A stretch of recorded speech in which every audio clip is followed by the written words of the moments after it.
கடவுளும் நீயும் ஒரு தாய் பிள்ளை இருவரும் தனி மறந்தானே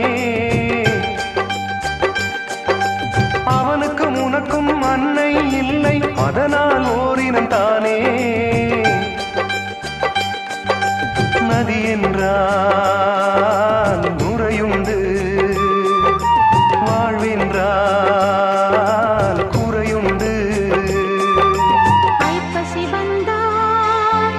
அடைமழை காலம் சிலராயுள் முழுதும் ஐப்பசி மாதம்